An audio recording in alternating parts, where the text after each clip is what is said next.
Hey, what's going on? This is Coach Alice coming at you with another video. Today we're going to be working with Nico. Nico is a freshman in high school. He's got his tryout coming up in March. Today we're just going to be talking about some of the basic adjustments that we're going to make early in the beginning of these lessons, and then I'll have future content with him talking about some more of the advanced topics that we'll be going into. So jumping right into it. Nico's grown quite a bit since I saw him last. He goes away for the summer, so it's great to see him again in the cage. But right away, looking at the stance, we can see that as he's gotten bigger and stronger, his stance also needs to grow with him. So I don't think we've widened our stance out in quite some time.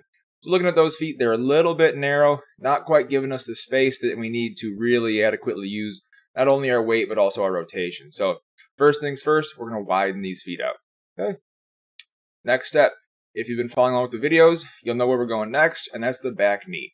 Looking at the back knee, we can already see that it's kind of shifted back. It's also pointing towards kind of like our white rectangle back here. And we know that if we have any kind of negative motion here when we begin our load, that back knee is going to want to pivot and probably end up behind the back ankle. When that back ankle is in front of the back knee, we lose the ability to transfer our weight the way that we really want to. We lose the ability to become a strong athlete there. And we usually end up just kind of like falling through our shoulders or really having to reach with our foot without any kind of good momentum coming from our midsection there, which is really going to hurt our hip rotation. So next thing we're going to do, we're going to make sure we get our stance nice and wide, and we're going to make sure that we kick these right toes kind of in towards the tee a little bit more. That will trap that back knee so that when we load, we don't lose that weight behind the ankle. Okay, going up the chain now. As we progress into the top half, there's a lot of motion in Nico's top half of his motion.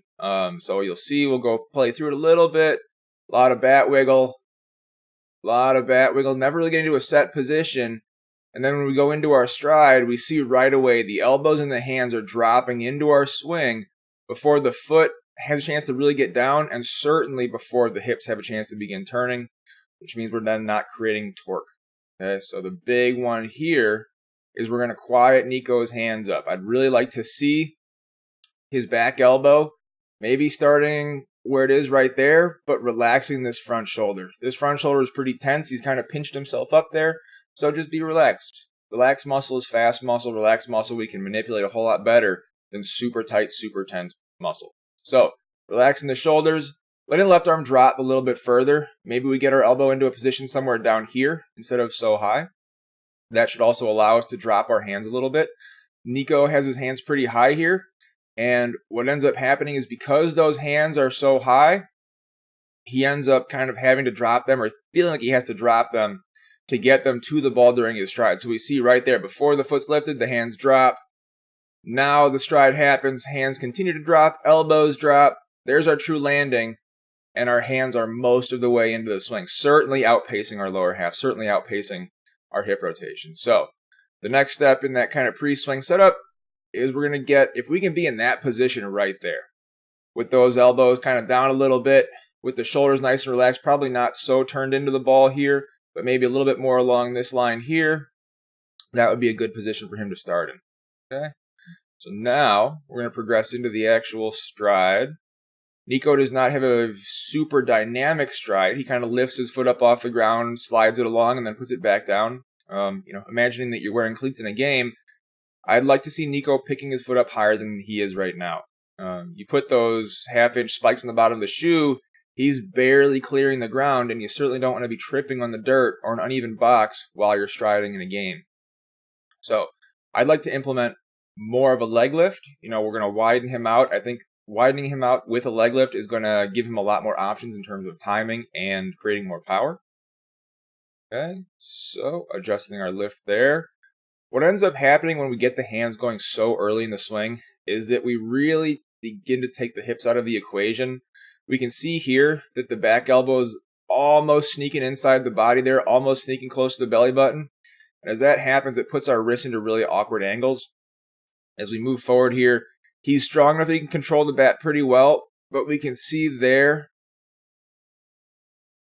we don't get much extension, which can be indicative of kind of handcuffing ourselves, lack of rotation, and really just the whole system not being fully optimized, not really fitting together the way that we needed to as a high schooler. So, how we're going to fix that? we're going to make sure that on our stride, the hands are staying up. The hands are staying tall, the elbows stay in position, so that as we progress into that stride and we get to our landing, that our hands should be where they began. They should not be down here. We see that back elbow has dropped quite some distance. The hands have fallen back and tilted and dropped quite some distance. But as we see, the hips have not rotated yet. So that's going to be our big point of emphasis. All right, progressing into the motion. Head stays nice and still. Hands stay inside the baseball. He's moving the bat with his hands. There's a lot of good stuff going on in this swing. I'm super excited to keep working with this guy. I think we can really get him tuned up, and I think we can really get him shooting some gaps hard. Again, nice balanced finish. Ready to go towards first base, second base, wherever he's going. And yeah, should be an awesome season for him. So, one last time all the way through. We're going to get those feet nice and wide. Kick that back knee in, kick that back foot in so it traps it. Get our hands and elbows in a little bit better position. Maybe a bit more of a dynamic leg lift stride instead of just kind of scraping our foot along the ground there. Make sure our hands are staying tall while we stride, not letting them creep into the actual swing. Because our hands are going to stay taller, now our hips get to turn more. We create more torque, driving the barrel through the ball. Just by creating that torque, we're going to pick up a lot more power. We're going to hit that ball a lot further, a lot faster.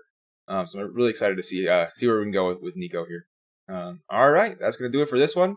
I'm Coach Alex. If you have any questions, hit me up on Instagram, and we'll see you guys next time. Thanks. Bye.